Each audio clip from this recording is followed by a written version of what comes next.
सामाजिक सब सुविधा सब लोगों की देता है, पेंशन सब लोगों की देता है। समाज में 60 साल के ऊपर सब लोग हैं, सब लोगों को मिलता है।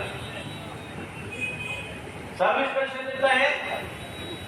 20% लोगों को सामाजिक सुरक्षा पेंशन देता है। तो समाज में जो समाज को तोड़ता नहीं है, समाज को एक ही कर आगे लेने के लिए कोशिश करता है, अल्पसंख्यक लोगों को सुरक्षा देता है, अनुसूचित जाति लोगों के ऊपर हमला नहीं, केरला पे हमला नहीं हो जाएगा। उधर भी सामुदायिक ताकत है, भाजपा है,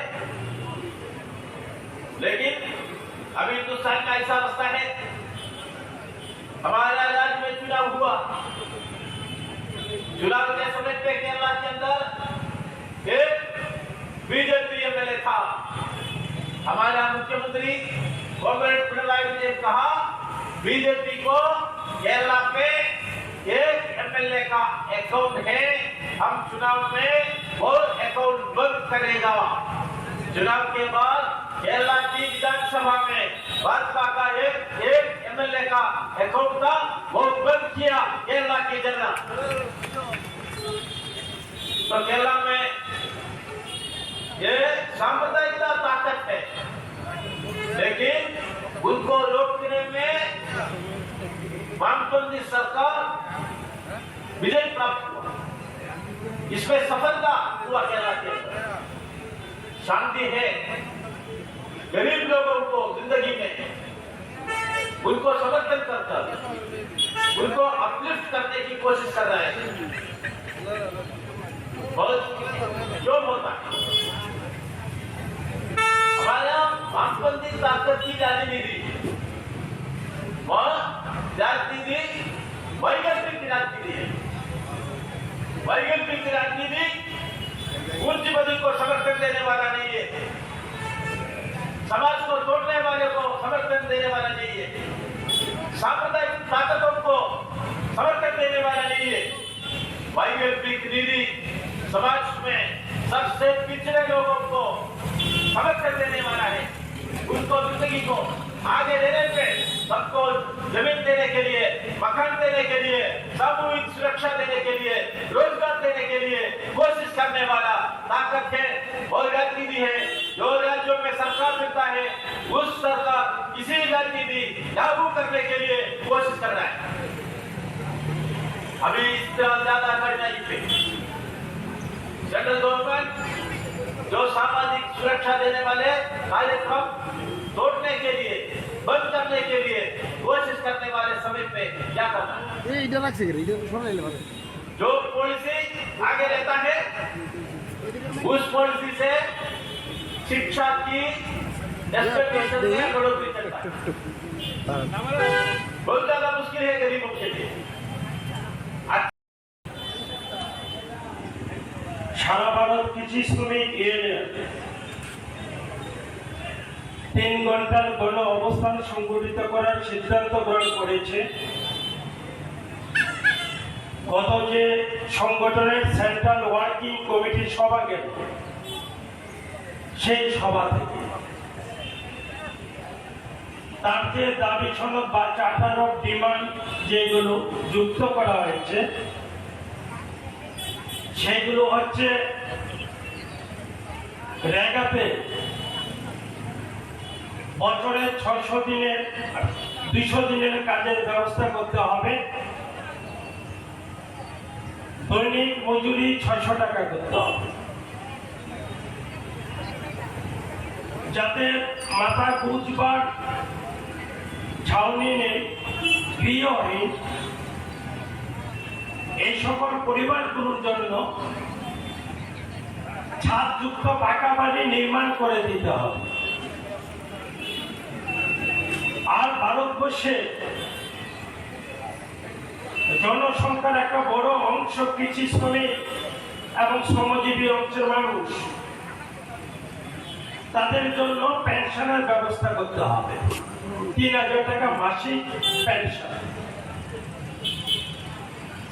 তাছাড়াও কর্মসংস্থান, মূল্যবৃদ্ধি এগুলো আছে, তার প্রতিবাদে আমাদের এই কর্মসূচি। আমরা সংগঠিত করছি আজকে, এটা রাজ্য ভিত্তিক আমাদের 3 ঘন্টার গণ অবস্থান, 2টায় আমাদের এই কর্মসূচি শেষ হবে। যারা অংশগ্রহণ করেছেন তাদের কাছে আমার বিনীত অনুরোধ সংগঠনের পক্ষ থেকে, এই কর্মসূচি শেষ না হওয়া পর্যন্ত जिंदगी में समर्थन देने वाला एक सरकार नहीं है नरेंद्र मोदी की सरकार।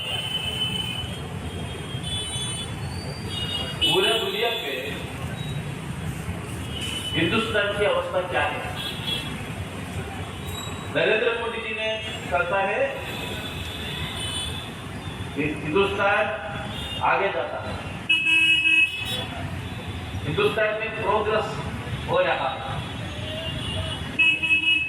हिंदुस्तान की आर्थिक अवस्था पूरा दुनिया पे स्थिर होने वाला है। Third biggest economic force Hindustan ऐसा हो जाएगा भविष्य में। 10-15 साल से इतना बढ़िया अवस्था हिंदुस्तान में हो जाएगी। लेकिन असल में क्या होता है? कोविड महामारी हुआ था दुनिया में, सबसे ज्यादा कठिनाई हिंदुस्तान में गरीबों को हुआ।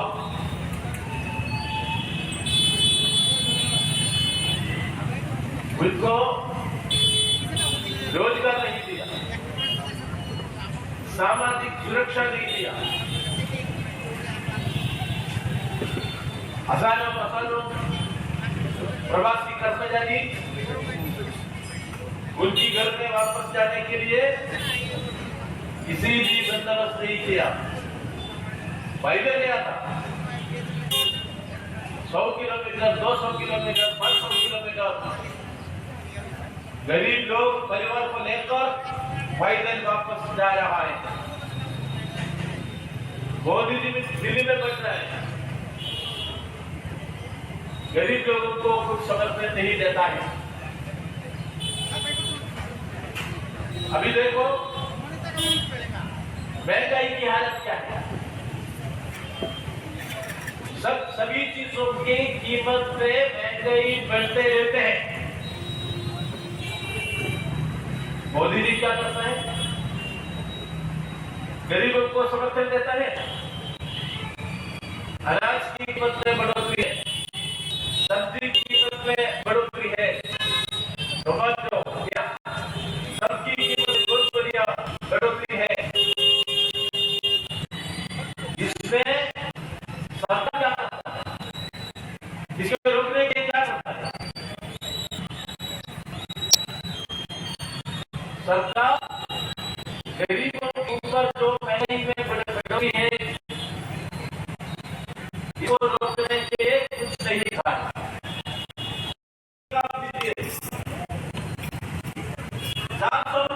600 रुपया मिनिमम वेज दीजिए, 600 नहीं देता है, 400 नहीं देता है, 150 रुपया देता है, 200 रुपया देता है। हमारा केरला बागपत की सरकार है, उधर कितना दिन की कम देता है, हम कोशिश कर रहे हैं। डिवीजन पैसा नहीं है तो भी केरला में कम देता है, 100 दिन की कम देता है, 100 दिन से ज्यादा भी कम देता है। 100 दिन की काम देने के बाद काम करने वाले गरीबों को 1000 रुपए की बोनस भी देता है केरला के अंदर। तरीका अलग है। हिंदुस्तान में भूमिहीनों की जमीन देता है। नरेंद्र मोदी जी की सरकार, भाजपा की जो सरकार है राज्यों में, उन राज्यों में एक ही राज्य में गरीबों को एक सेंट जमीन नहीं देता है। ज्यादा से ज्यादा जमीन ही भूमि ही परिवार कहां से कौन है? शेड्यूल क्लास से अल्पसंख्यक लोग है, ये दस्तूर है, ये दस्तूर में आधा लोग भूमि ही है, उनको भूमि देना है, मकान देना है, जमीन मकान मिनिमम सुविधा सामूहिक सुरक्षा गरीबों की देना है। यह दिल्ली में सरकार ऐसा है, गरीबों को सामूहिक सुरक्षा नहीं देता है। गरीबों को सरकार की ओर से समर्थन नहीं देता है। जो गरीब है हिंदुस्तान में, मोदी देखता है हिंदुस्तान में सिर्फ दो गरीब, एक गरीब का नाम है अंबानी, दूसरा गरीब की नाम है अदानी। दो गरीबों को आगे लेने के लिए सरकार चलाता है नरेंद्र मोदी जी की सरकार। उनकी हाथ में हजारों करोड़, हजारों नहीं है, लाखों करोड़ रुपए देता है। गरीब को एक छोटा सी मकान नहीं देता है, लेकिन अदानी जी को एक एयरपोर्ट देता है। मिनिमम रिक्वेस्ट है अदानी जी, मेरे को सिर्फ एक एयरपोर्ट दीजिए, मेरे को एक सी पोर्ट दीजिए। एक सी पोर्ट पूछने तो 10 सी पोर्ट देगा, एक एयरपोर्ट पूछने तो 15 एयरपोर्ट देगा। सबसे गरीब है अदानी जी, आपकी परिवार को आगे देना है, अंबानी जी को देता है। वो दोनों पूरा दुनिया की सबसे बढ़िया पूंजीपति होते रहते हैं। नरेंद्र मोदी कहता है हम आगे चलेगा, हिंदुस्तान आगे चलेगा, हिंदुस्तान की दो पूंजीपति पूरा दुनिया की सबसे बड़े पूंजीपति हो जाएगा। ऐसा रास्ते पे हिंदुस्तान चलता है, जिसको रोकना है इसी रास्ते पे चलने वाले हिंदुस्तान की नीति को बदलना है। पूंजीपति का हिंदुस्तान, अदानी का हिंदुस्तान, अंबानी का हिंदुस्तान, गरीबों को कुछ भी इलाका नहीं मिलेगा। यह है राजनीति। महंगाई के बारे में केरल की वामपंथी सरकार एक फैसला दिया। वो ऐसा फैसला था जो सार्वजनिक प्रणाली से गरीबों को 13 अवश्य वस्तुओं की वितरण देगा। इसके कीमत पे सरकार की ओर से जो अवश्य वस्तुओं को गरीब को देता है, उसको कीमत एक ही हो जाएगा, बढ़ोतरी नहीं हो जाएगा। पिछले 7 साल से केरला की वामपंथी सरकार सार्वजनिक प्रणाली से जो 13 अवश्य वस्तु गरीबों की देता है, एक ही प्राइस पे देता है। 1 रुपया की बढ़ोतरी केरला के अंदर नहीं हुआ इतने साल पे, लाजपत की सरकार में। और हिंदुस्तान में आप देखिए बेरोजगार में ज्यादा बढ़ोतरी होता है। मोदी जी ने वादा दिया करोड़ों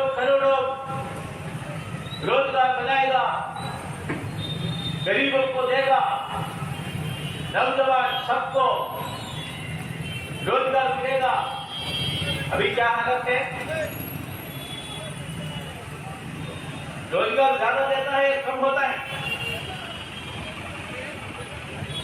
जो सरकार डिपार्टमेंट में आप देखो, रेलवे 4 लाख वैकेंसी है, लेकिन रिक्रूटमेंट नहीं चलता है।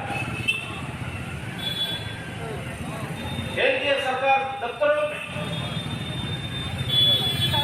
3 लाख से ज्यादा वैकेंसी है, रिक्रूटमेंट नहीं चलता है।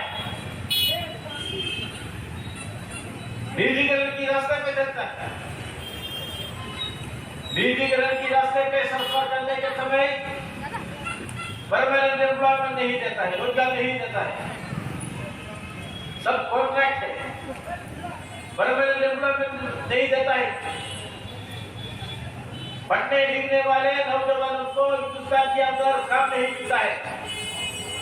हर साल वो बाहर जाता है, ऑस्ट्रेलिया में जाता है, कनाडा जाता है, इंग्लैंड में जाता है, अमेरिका जाता है। उधर उनको काम मिलता है,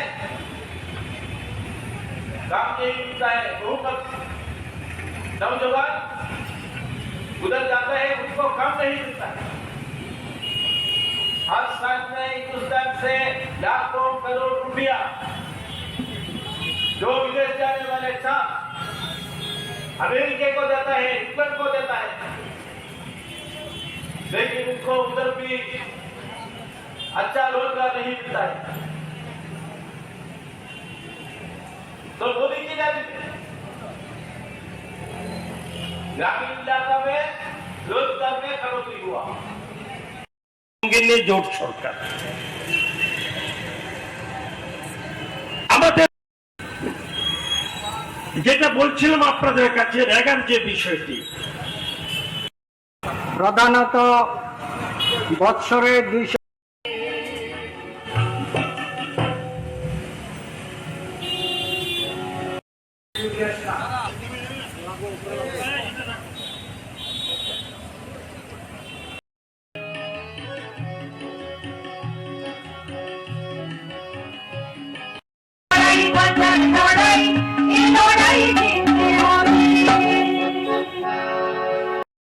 অবস্থান চলছে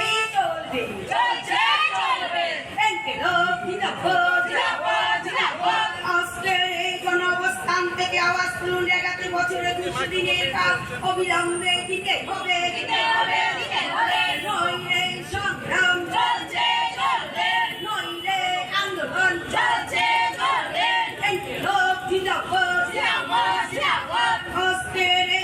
গণঅবস্থান থেকে আওয়াজ তুলুন। একাকে দৈনিক মজুরি 600 টাকা অবিলম্বে প্রদান করতে হবে। সারা ভারত কৃষি শ্রমিক ইউনিয়ন সর্বভারতীয় কমিটির সভাপতি কমরেড এ বিজয় রাঘবন,